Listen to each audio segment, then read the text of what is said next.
Hello and welcome to the Managed Services webcast series produced by CA Technologies and our business partner For Profit. Shortly I'll introduce Lane Smith, our guest speaker from For Profit. This series of webcasts builds on each other and are designed to help you develop and advance your managed service practice. Today is the sixth in our webcast series, all of which are archived for future reference.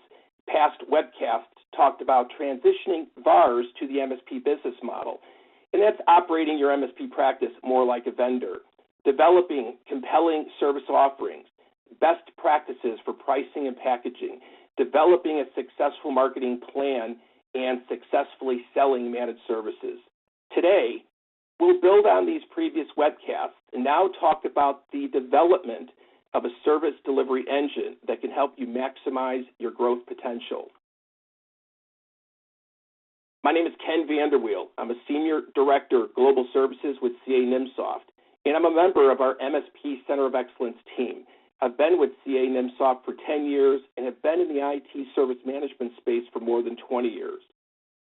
Joining me is Lane Smith. Lane is a business coach on the for-profit team. Lane's a pioneer in managed services and passionate about helping MSPs grow their business.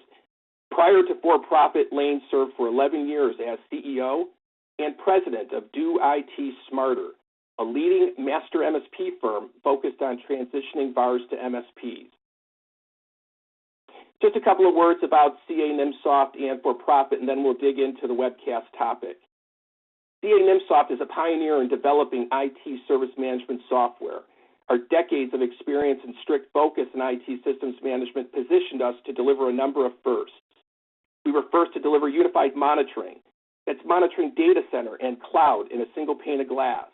We were first to meter monitoring usage against dynamic cloud usage. First to monitor converged private cloud stacks. First to bring full function IT systems management as a SaaS-based solution. First to extend monitoring to data center energy efficiency. And first to deliver a unified service desk and monitoring solution. Here, we're showing the CA Nimsoft Unified IT Management Solution, full function and fully integrated ITIL-based service desk and end-to-end monitoring capabilities. Our solution is enabling high-volume service offerings for our hundreds of service provider partners. The broad IT technology coverage shown along the bottom translates well into a rich service catalog of monitoring services. And the broad range of service desk functions depicted across the top enables managed services operational excellence. CA Nimsoft has developed a MSP Center of Excellence program, which is a business enablement resource that's included with CA Nimsoft investments. The program is designed to support our MSP partners' business growth. We've pulled together a team of individuals with expertise across managed services business functions.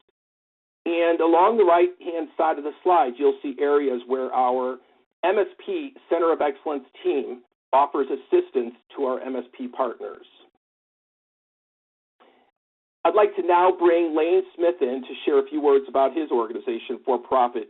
Lane, welcome, and please, could you help our audience understand who For Profit is and the services your organization bring to managed service providers? Yeah, absolutely, Ken. Glad to be here. Thanks for having me.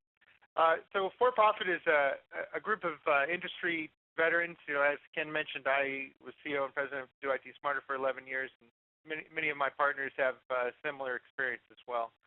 And what we found is that often in the IT channel, you start this business and you get rolling, and before long you're just stuck in the day-to-day grind of the business, and you're not heading where you want to get to. You're not reaching your destination. So that's where we can really come into play. We'll come into an environment. We'll start off. We'll do a business assessment of their environment. I look at all aspects of the business, from finances to service delivery to sales and marketing, and we'll come up with a roadmap for them on how what they need to do to get to where they want to go. From that, we'll offer business coaching for the owners as well as the management team, strategic planning. We do CEO development. We'll help from a candidate recruitment and hiring. We also have a slew of peer groups business, sales, operations, marketing peer groups. We just added a finance peer group as well. And then, much like today, we work with other technology companies in our industry to help with education and enablement services. Lane, thank you very much. It's a pleasure to work with you. We've done 5 of these webcasts already, and today is our 6th, as we mentioned. The experience that you've been able to bring to this series has been tremendous. The 11 years as a managed service practitioner, and the time that you've put in with your organization for profit, who is deeply studied on optimizing managed services organizations. It's been a great exercise working with you on these webcasts. So thank you very much. Yeah, no, so as noted in the introduction, previous webcasts that we've delivered, the 5 so far, have covered moving from a VAR to the MSP business model, and what you're seeing here on the slide are the cover pages of those past webcasts, and these webcasts have all been archived. We'll tell you near the end of the webcast where you can access these web archived sessions. We talked about, again, moving from a VAR to the MSP business model. We discussed in the past webcasts operating your practice more like a vendor, pricing and packaging best practices, marketing compelling service offerings, and successfully selling managed services. That was our last webcast. Building on these past webcasts, you're now at the point of developing a service delivery engine that could help your business scale to achieve maximum growth potential and accommodate the demand that a successful sales organization will bring about. So at this point, let's bring Lane back in, and he's our subject matter expert on developing a service delivery engine to introduce the concept of a service delivery model and its importance to the MSP business. Lane, can you kick us off here? Sure. Well, if you take a look at what you're used to doing, which is you're a professional services organization, likely you resell products and you sell services around that. The engine that you have in place right now is well, if you're a large company, it might be fairly complex, but it's basically you design a solution, you assign some engineers out there to implement the solution. They go out and implement the solution, and you're done. When you start to look at what it is for a managed services offering, you still have that selling of the solution, designing to the solution, and implementation. But after you've done implementing, that's where everything starts.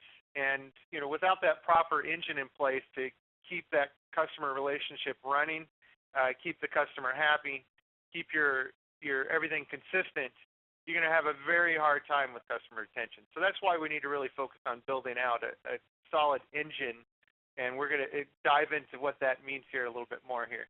So.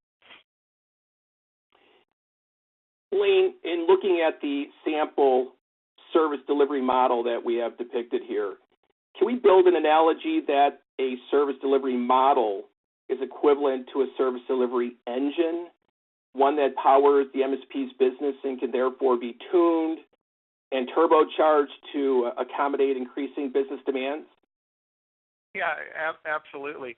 So if you look at engines, I guess in cars these days, you can get the standard engine or you can get the turbocharged engine, and you can even get Ford's got like the Shelby. You can get the Shelby, or Chrysler's got the RT line, and basically what they're doing is they're starting with the standard engine and they're adding high performance components onto it.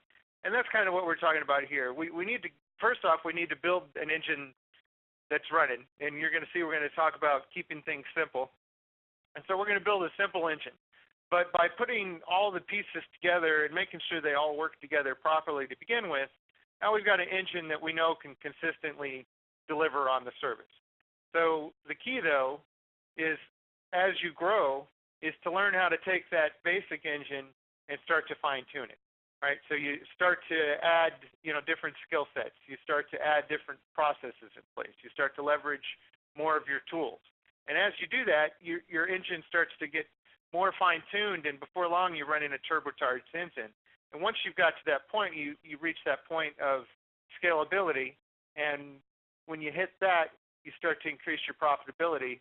But for the same amount of customers you have, I've seen many companies over a year period of time increase their profitability with their same amount of customers, same amount of revenue, because they're able to fine-tune their engine and turn it into that turbocharged machine.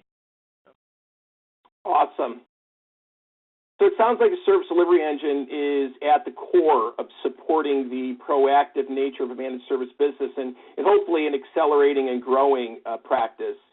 Here you have a very simple set of priorities which are central to the model and are what drives service delivery effectiveness. Is this the correct set here? Absolutely, absolutely.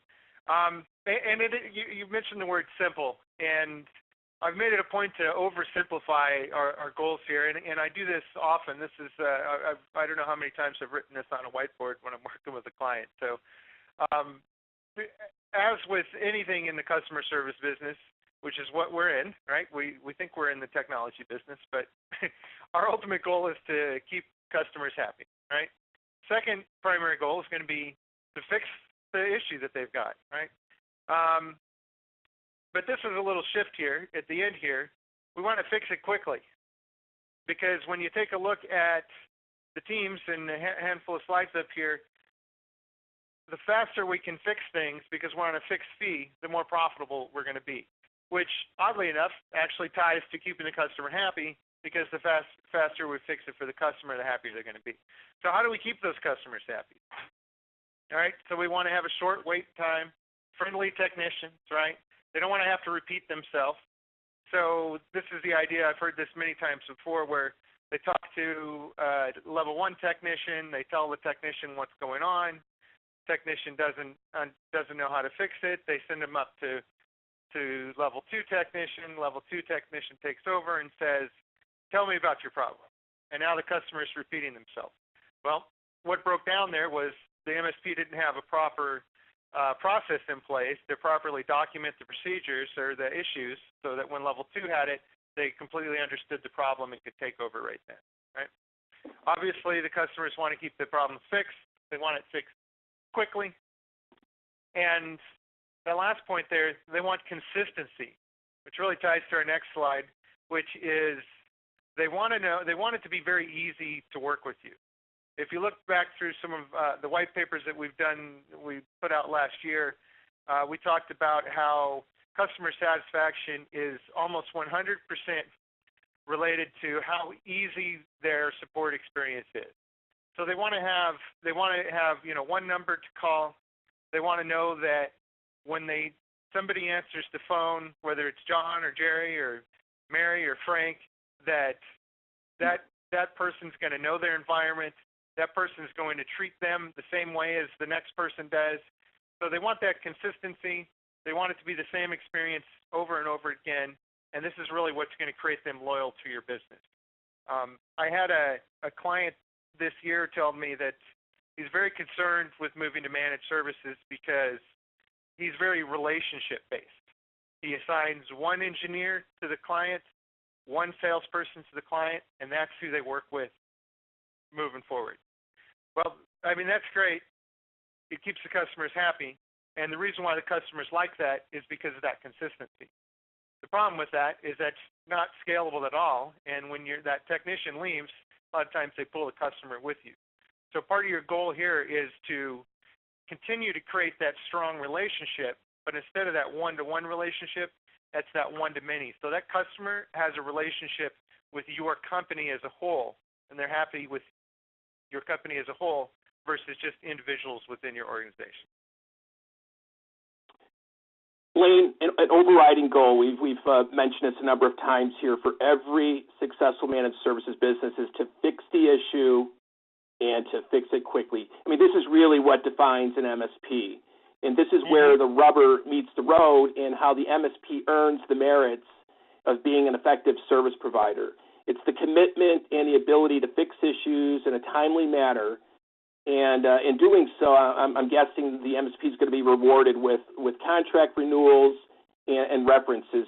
Blaine, could you walk us through this methodology that you've laid out here?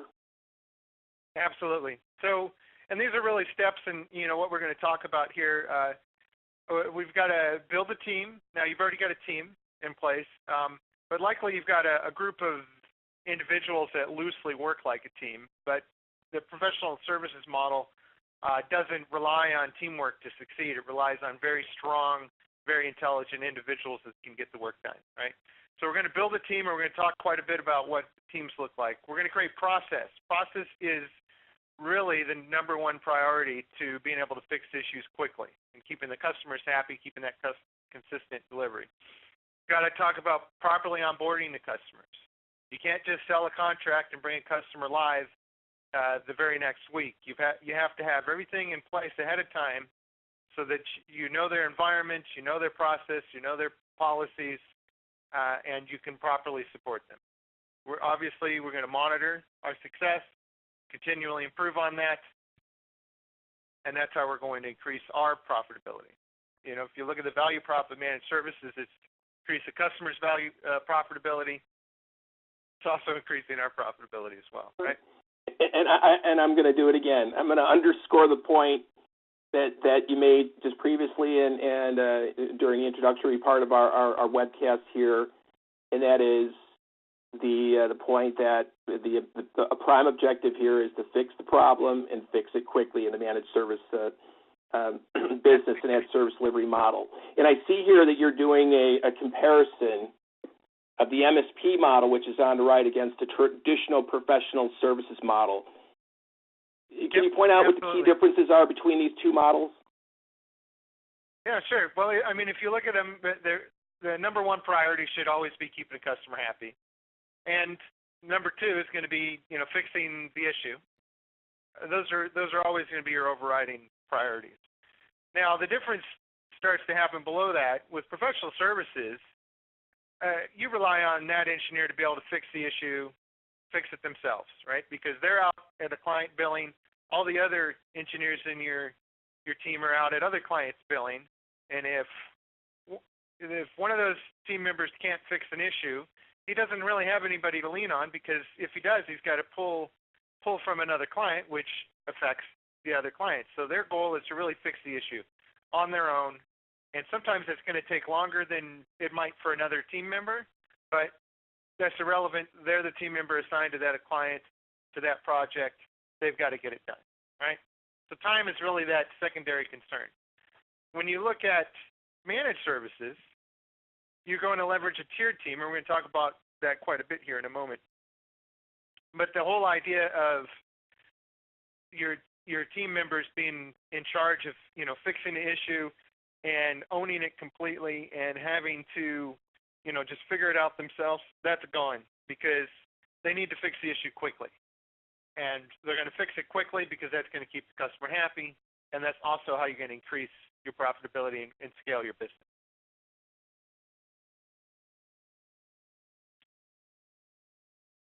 All right, so we're just going to drill through this a little bit. So if you look at the typical professional services team makeup, you've got, you know, focus on high-end talent. Lone Rangers are the best. So that Lone Ranger concept is the guy that can get out there and figure it out on their own, right? They don't need to rely on other people. Typically, they don't like to rely on other people. And your emphasis is on, you know, billable time and high utilization, right? You want to be them greater than 75, 80% utilized. That's the focus. That's the push. And typically, your team makeup, if you look at the, I guess, the pyramid there, or steps, is going to be, you're going to have a large amount of senior engineers, a little lesser amount of, you know, your mid-level engineers, and an even smaller amount of the technician-level people. And the reason why you do that is pretty simple. Senior engineers are you're going to be able to bill at a higher bill rate. They're going to be able to handle a lot more different types of issues. And so that's what your team's going to be made up of, right? So now if we take a look at a typical managed services team, we're going to have a little bit of shift in focus. Our shift is going to be, we're going to be focused on lowering our support costs, all right? Emphasis is going to be on the teamwork versus the Lone Ranger. And instead of putting an emphasis on utilization, meaning how much time are you spending with your clients, it's more on volume. It's how many issues can you fix within a month? Because the more issues that you can fix, the less time you take on each of those issues, the more customers we're going to be able to support. And so you might think, well, we want to have a lot of high-end people for that, because if we want them to be able to fix issues very quickly, then they need to be the most senior people. That's the logic I see a lot of people start off with in the managed services, but unfortunately, that doesn't equate to increasing profitability and scalability, which are one of your keys here, right? So what we end up with is a team where we've got more level ones, less level twos, or more technician people, a little bit less engineer people, and even less the senior engineer people, the level 3. And we're going to have to rely on that teamwork to make this model happen. All right, and that's where we're going to talk about process and how we're going to make that happen. So if we take a look at the next slide, I think, Ken, you had yeah, Lena, I just wanted questions around this one, right? Yeah, I just have a comment on this, and because I saw the proactive model, or the break fix model, the professional services model, and then the managed services model, and I thought it'd be interesting to put them put these models on a single slide so that you could see the stark contrast around this team makeup. I think it becomes that much more apparent when you kind of lay them side by side like this. And in my mind, I'm still not 100% clear, and I wonder if you can really clarify to me and the listeners here. You clarify the reasoning around this inverse model and the relationships within the models, and how they relate to the managed services delivery model. Right.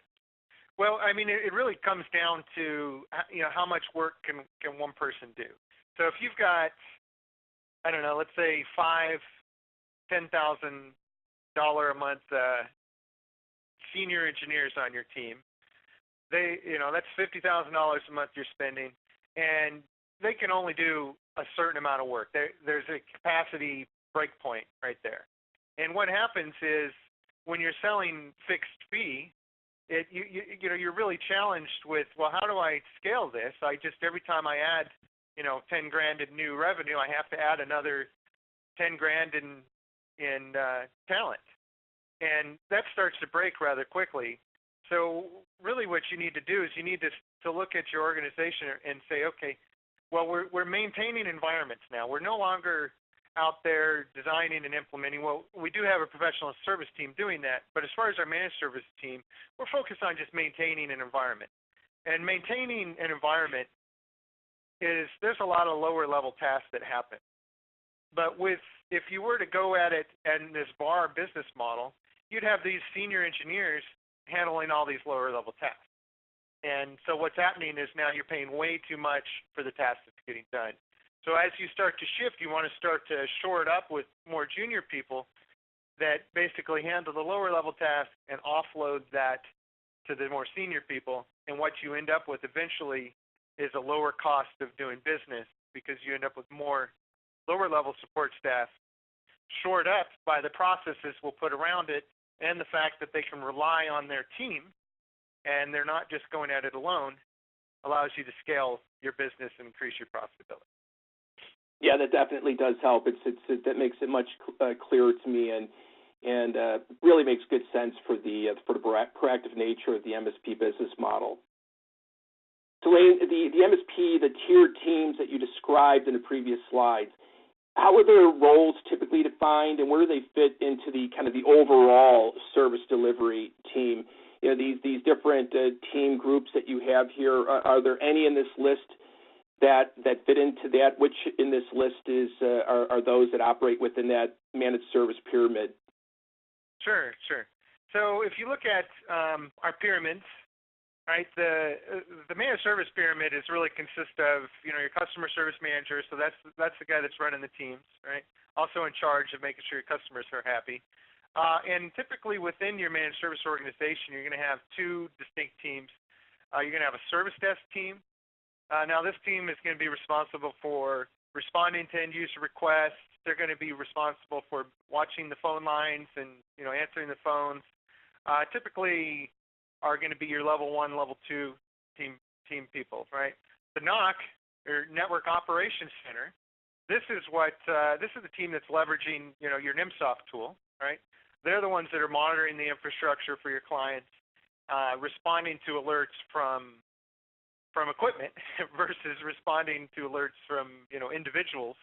And these tend to be your more senior level people. So if you look at that, the previous slide where we had the 3 levels, you can see the service desk typically level 1, level 2, and then your NOC team is primarily consists of the level 3 people, which are your much more senior people, right? And then you're still going to have a professional service organization, so you're going to need somebody running that organization. And the reason why I recommend you have 2 different managers is because if you think about the team, you've got a professional service organizational team that's focused on, Lone Rangers and high utilization.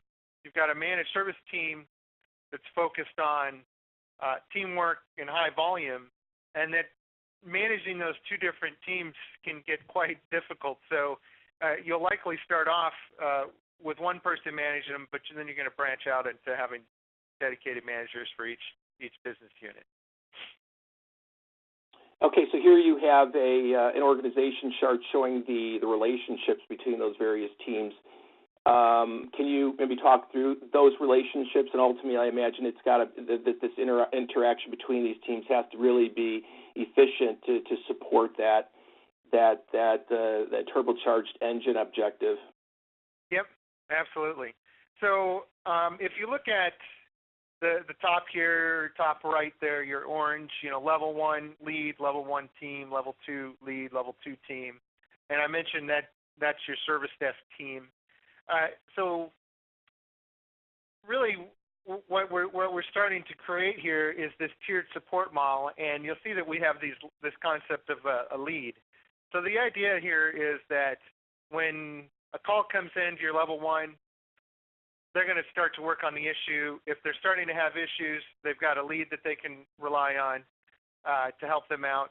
If the lead's not able to help them out, they can quickly escalate over to the level 2 team. Level 2 team can take control, start to support that environment for the customer and fix the issue. If it's even more complicated, you've got another level. You've got that level 3 team that can help step in and fix the issue as well. So you start to see how having these, multiple levels of team, clearly defined escalation process between these teams are going to enable them to really quickly say, okay, wow, I just took this call. I have no idea how to do it. I'm not going to spend any time trying to figure it out because I know that my level 1 lead, who sits right next to me, he can fix it in 3 minutes because this is his expertise, so I'm going to pass it over to him. So let's take a look at transitioning your team to something like this. And because you're looking at this and you're like, wow, geez, I only have 6 people in my delivery. How can I create these teams?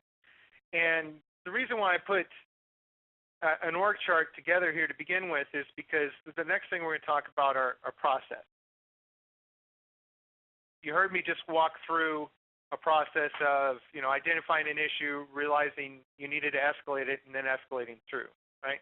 So the challenge is you can't create these processes until you have a structured frame, a structured team, an org chart to tie the processes into. So I recommend you put together an org chart that has a tiered support model, and then you start to plug in your people. And you can see here we've got, let me look at these guys. As an example, Mike or Frank B, he's in the level 3 team. He's also your reporting and analysis specialist, and he's also a systems engineer. So really, he's in your professional service organization, but because he's a senior person, you're also going to have to rely on him to be part of your managed services team.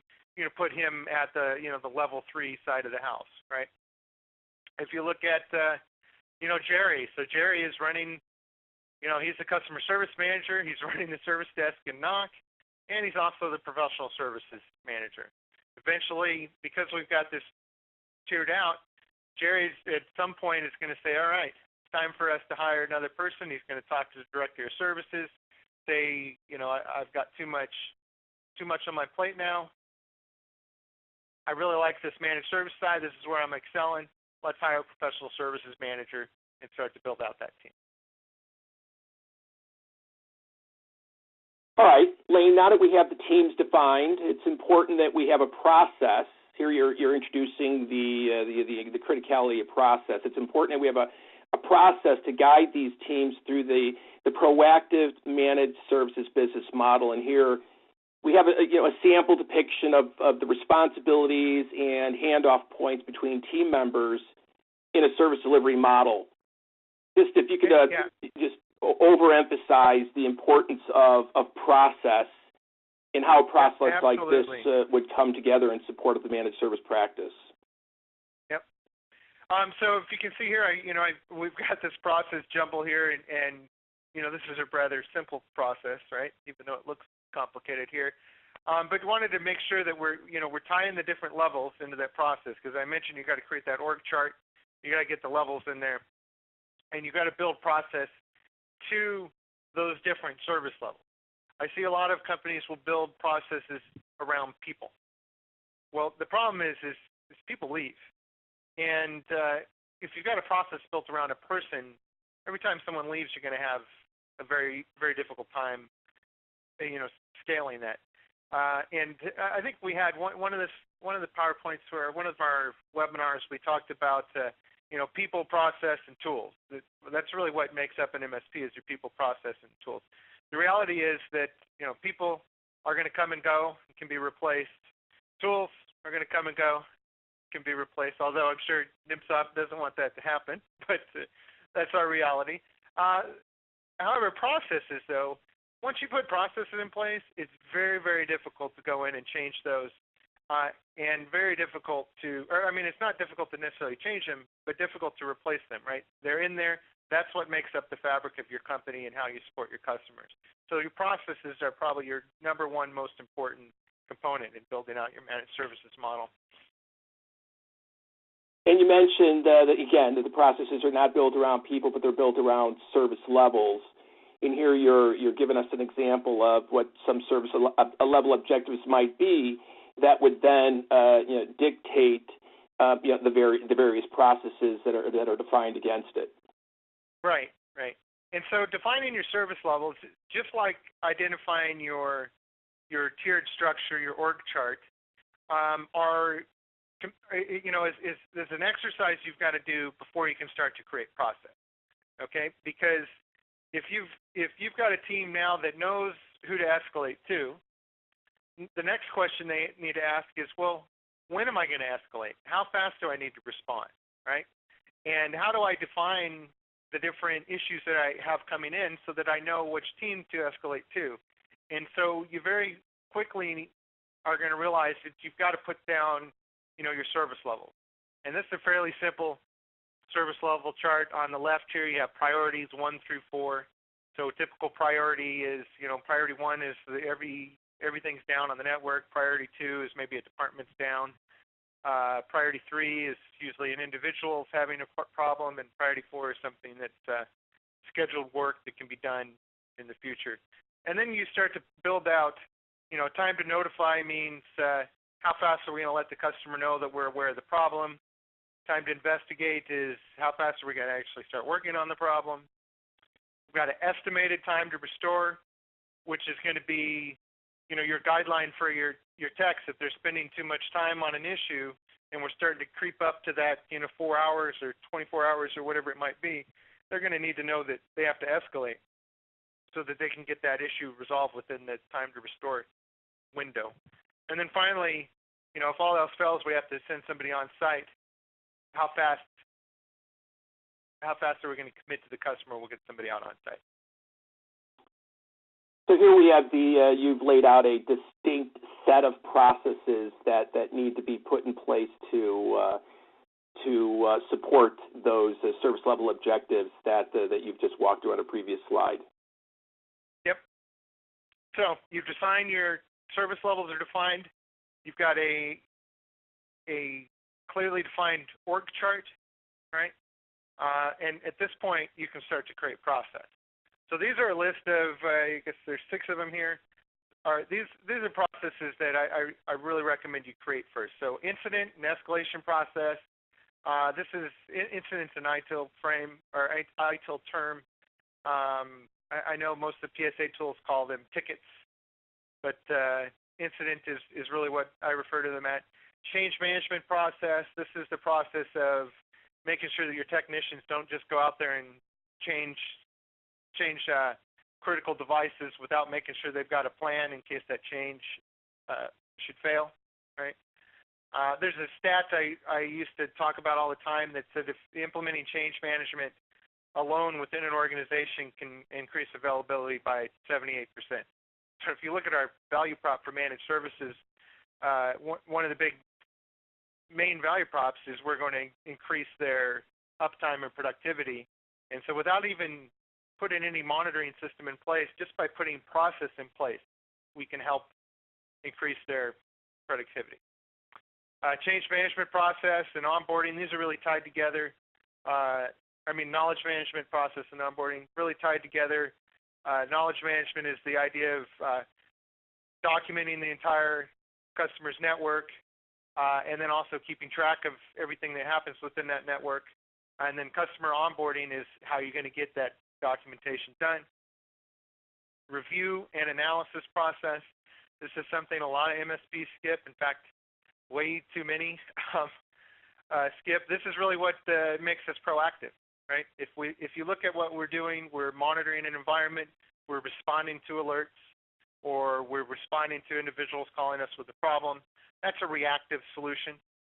What makes it proactive is the ability for us to analyze trends, make recommendations, and make changes proactively so that problems reduce, we have less and less issues, right?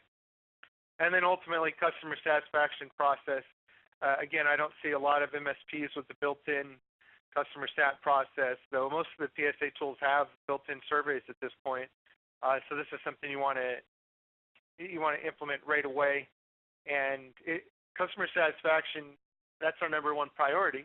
But it's also a great way to judge when you need to hire people, right? So you're going to be looking at volume, you're going to be looking at, your profitability numbers, but you're also going to be wanting to measure customer sat, because as customer sat starts to slip, you're typically going to be able to see your other numbers. Maybe your hold times are slipping, your response times are slipping, your profitability is probably increasing because you haven't hired anybody yet and you've added more customers. And so it's a balance that you play between, time to answer, profitability, and keeping the customers happy. And without being able to measure that, you're going to have a difficult time making those hiring decisions. So we're going to drill into just a couple of these a little bit deeper, just to give our attendees a better flavor for what's involved in these processes, starting with the first one being incident and escalation. If you can walk us through this particular process, and then we'll tackle a couple of others going forward here. Yep. All right, so incident and escalation process, this is really the first one you have to create, but you're going to see real quickly that you can't create this process without the other ones as well. So if you think of the process of, all right, an issue comes in, customer calls in with the problem, technician's on the phone, they've never heard of the customer before because they're new on the team. What do? Well, what coverage does the customer have? How are we supposed to support them? Where are they going to find that information? So this is going to tie to your knowledge management, right? What's their network look like? Again, this is going to tie to the knowledge management and as well as onboarding the customer, right? Is there anything happening within the customer network? Well, this actually ties to a little bit to your knowledge management, so you're keeping your up-to-date, but also change management. If there's anything going on within the environment, you'd have a change request in, you'd have an open change there, and so you'd know that work was being done. So if somebody called in and said, hey, I can't get to the accounting server, well, you'd very quickly know that, all right, well, the accounting server is scheduled for downtime right now because we're making a change to improve its performance. What's the escalation path? So this ties back to the team, right? All right, I've just took the call. It's for an application I've never heard of before. I know where the documentation is because of our knowledge management implementation. I take a look and I find, okay, well, here's the knowledge article on this application. It says, try these 3 things. If these 3 things don't work, escalate to, level 2. Level 2 takes that call. You've got a level 2 knowledge base that says, all right, you're a little more senior, so you're going to be able to do a little bit more work. Go ahead and do these 5 steps, and if these 5 steps don't work, it's out of our league. We're going to escalate it to the vendor, and we're going to maintain the relationship with the vendor until the vendor is able to fix the issue. Okay.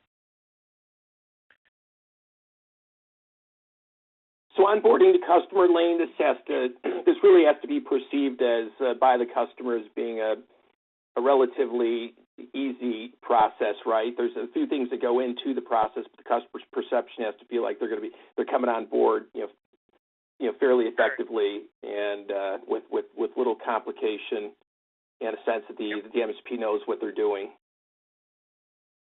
Yeah, absolutely, right. And so we talked about all these processes, and really this is the beginning of being able to actually deliver on your processes for the customer, right? Is creating the proper documentation, creating the proper network diagrams, getting a full detailed count of all the configuration items, right? Creating custom knowledge articles that's tailored specifically to their environment, right? Looking at their email, their devices, their printers, their user policies. What does it look like when they add a new employee? What's it look like when they terminate an employee? All this information is stuff that we've got to gather ahead of time, because if we don't gather it up front, when it comes time to support them, we're not going to be able to fix things quickly because we're going to be stuck gathering information. From a customer's perspective, this may not seem very valuable to the customer. Well, you're going to, I've heard this before, right? Well, you're going to charge us the setup fee, which by the way, I always recommend you do charge a setup fee. You're going to charge us a setup fee so that you can know how to support us. And while that's true, the reality is that we're going to be, part of this setup fee is we're going to put in IT policy and procedure for them. We're going to basically give them an IT run book. How do we run our IT organization? We're going to document their whole entire network. We're going to put a stamp on all that documentation. We're going to wrap change management around it. So anytime anything changes on their network, we're going to know about it. We're going to make sure that it doesn't cause any failures. And we're also going to document that change. And we're going to have a standard way for all their employees to engage with the support organization. So ultimately, the real value to the customer is we are creating their IT policies and procedures for them as part of this onboarding. And again, I mentioned it earlier, if just by implementing policy, procedure, and process around your IT, you're going to ultimately, guaranteed, increase your availability, which is going to increase that customer productivity. So this alone here, just the onboarding itself, is a major value to the customer.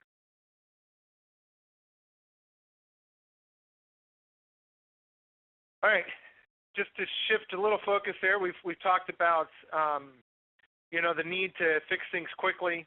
Talked about the different teams and how the different teams are going to, how your team's going to morph into, this inverted pyramid, right? And so I just wanted to show an example of supporting customers based on volume. So if you look on the left here, 500, 1,000, 1,500, what we're doing here is we're saying, okay, this is how many calls your team can support. So if you start off your team, you've got 5 techs, 70% utilization, and they're spending, an hour and a half on every single call that comes in. They can handle less than 500 calls a month. But as you're able to, through documentation, through process, through maybe, converting those 5 members into a tiered team, and shoring them up with process and documentation, you're able to reduce that hour and a half per call down to, on the far right there, 15 minutes call, which is probably pretty hard to do. But if you can even just cut it in half, you can almost double the capacity of your team. And you can double the capacity of your team, what does that equal? Increased profitability, right? Doing more with less. That's what managed services. That's what it's all about here. And Lane, what's happening between these pillars here in order to realize these improved results? Well, it's just a fine tuning of that engine, right? So on the far left, we got the basic Ford Mustang engine going, and as we move on, we've added our new added a new carburetor. We've got a turbocharger on it, and we've got the high spark plugs into it, and we're slowly tuning that engine so that we can resolve these issues much faster, because we've got everything in place to take out all the guesswork, and we're spending much less time on every issue, and that's what's increasing our volume, right? Right. And I think I would say the service provider who has a clear sense of all of the relationships between the team members, the clear sense of the processes and the touch points between team members internally and the touch points between the MSP and the end customer, the clear visibility you have in that, the more you can kind of observe the performance between those touch points, and to be able to kind of see that things could be done better, or that there may be a bottleneck in any particular area, and then to work to resolve that, and then to gain these continuous improvements. And to that point, I would think, especially with a service delivery engine, and we talked about tuning the engine and ultimately getting to where the engine is turbocharged. It really is all about continuous improvement, isn't it? Yeah, absolutely. Right. I think that's the story of this whole presentation, right? Start off with your basic engine and turn that into a turbocharged racing machine, right? There's certain components you're going to have to do, and you can see the bullet here. The first 6 processes are just the beginning. What we talked about today is really just the beginning, getting your framework in place. Once it's in place, you're going to constantly tune it, constantly refine it, turn it into that scalable, profitable engine that is what managed services can be. All right, so we've reached the end of our webcast today. However, it's certainly not the end in terms of our Lane and myself and our respective organizations is supporting the MSP sector. We're very keen on supporting the MSP partners that are in attendance here. This discussion today served as a best practice guide to understanding the importance and the build-out of an effective service delivery engine. So, as I mentioned, both of our organizations, CA Nimsoft and For Profit, we can continue to provide guidance and assist you through the development and the growth of your MSP practice. If you would like to engage us further, you can reach Lane and his organization, For Profit, through Twitter, LinkedIn. His email address is going to come up on the next slide, and to contact CA Nimsoft listed are the various channels that you could best connect with us. Now, both of our organizations are rich in business enablement resources and tools, and you can access CA Nimsoft's resource tool. We call it the MSP Zone, and within the MSP Zone, there's a tool called the MSP Playbook. And you can access the MSP Playbook, which has categories of content with guiding material that addresses the many different functions of building a managed service practice, including service delivery and operations. That playbook is located at nimsoft.com/MSP Zone. By the way, you will also find within that MSP Zone an archived version of our last 5 webcasts that Lane and myself have delivered over the last couple of months. So definitely do visit that resource. It'd be very beneficial to advance your business. So Lane, again, this certainly isn't the end. We've got a few more webcasts ahead of us. I want to thank you for your continued contribution, your generosity in bringing your years of experience to help our webcast series and to more importantly help the MSP the MSPs that are joining our series. So thank you. All right, yeah, Ken, thanks a lot for having me. It's been a pleasure. Okay. Well, this concludes today's webcast on developing your service delivery engine for maximum business growth. I want to thank you again for tuning in. We certainly look forward to your participation in future CA Nimsoft and for-profit webcasts. Have a great day.